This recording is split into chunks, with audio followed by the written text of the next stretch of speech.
वट सावित्री व्रत कथा। एक पौराणिक कथा के अनुसार प्राचीन काल में भद्र देश के राजा अश्वपति की एकमात्र संतान थी जिसका नाम सावित्री था। राजर्षि को संतान प्राप्ति कई वर्षों तक पूजा अर्चना करने के बाद हुई थी। कन्या बड़े होकर अत्यंत तेजस्वी और रूपवान हुई, लेकिन सावित्री के विवाह के लिए उसके पिता को कोई योग्य वर नहीं मिल रहा था। इस बात से दुखी होकर उन्होंने सावित्री को स्वयं वर चुनने के लिए कह दिया। एक दिन तपोवन में भटकते हुए सावित्री की भेंट साल्व देश के राजा धूम्रसेन के पुत्र सत्यवान से हुई। राजा धूम्रसेन अपने पुत्र सत्यवान के साथ वन में ही निवास करते थे, क्योंकि उनका राज्य शत्रुओं ने छीन लिया था। सत्यवान को देखकर सावित्री ने पति के रूप में उनका वर्णन कर लिया। जब नारद मुनि को इस बात का पता चला तो वह सावित्री के पिता राजा अश्वपति के पास पहुँचे और बोले, हे राजन, यह क्या कर रहे हैं आप? सत्यवान गुणवान है, धर्मात्मा है और बलवान भी है, पर उसकी आयु बहुत छोटी है। वह अल्पायु है। 1 वर्ष के बाद ही उसकी मृत्यु हो जाएगी। नारद जी ने सावित्री को चेतावनी देते हुए कहा कि पुत्री, तुमने जिस राजकुमार को अपने वर के रूप में चुना है वह अल्पायु है। तुम्हें किसी और से विवाह करना चाहिए। ऋषिराज नारद की बात सुनकर राजा अश्वपति अत्यंत चिंतित और दुखी हो गए। यह सब देखकर सावित्री ने अपने पिताजी से कहा कि आर्य कन्याएं और अपने पति का एक बार ही वरण करती है और राजा भी एक बार ही आज्ञा देता है। इसलिए मैं सत्यवान से ही विवाह करूंगी। सावित्री अपने निर्णय पर अड़ग रही और आखिरकार उनका विवाह सत्यवान से हो गया। विवाह के पश्चात वे राज वैभव छोड़ वन गमन कर गई और वहां अपने पति और परिवार की सेवा करने लगी।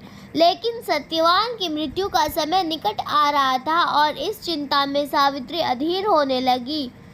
सावित्री ने अपने पति की दीर्घायु के लिए उपवास रखना शुरू कर दिया। साथ ही उन्होंने नारद मुनि द्वारा कथित निश्चित तिथियों पर पितरों का पूजन भी किया।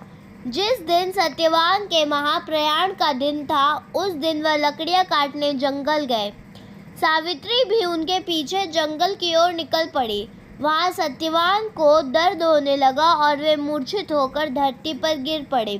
सावित्री ने सत्यवान के सिर को अपनी गोद में रख लिया और वहां यमराज प्रकट हो गए।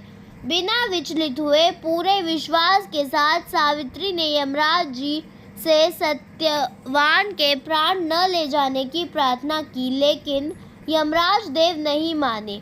सावित्री भी अपनी बात पर अड़िग रही और यमराज जी के पीछे पीछे प्रार्थना करते हुए चलने लगी।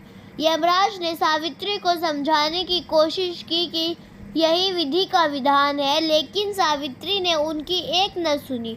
आखिरकार सावित्री की निष्ठा को देखकर यमराज ने कहा कि देवी, तुम धन्य हो। मैं सत्यवान के प्राण नहीं छोड़ सकता।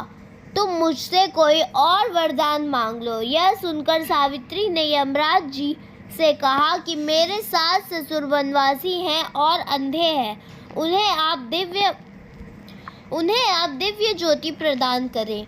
यमराज ने उसे यह वरदान दिया और वहां से लौट जाने के लिए कहा, लेकिन पतिव्रता सावित्री यमराज जी के पीछे पीछे चलती रही।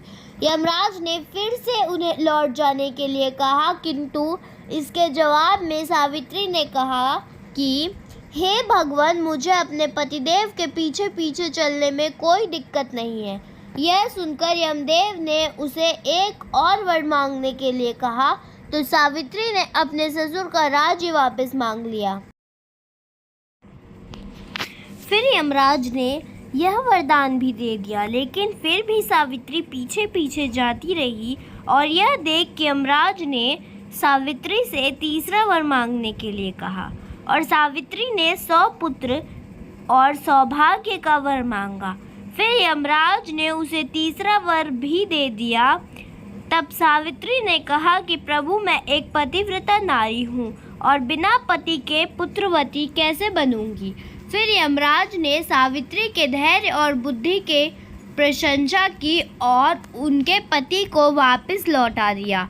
इसके बाद सावित्री वही वट वृक्ष के पास आई और उनके पति जीवित हो चुके थे और अपने पति के साथ वह अपने घर चली गई।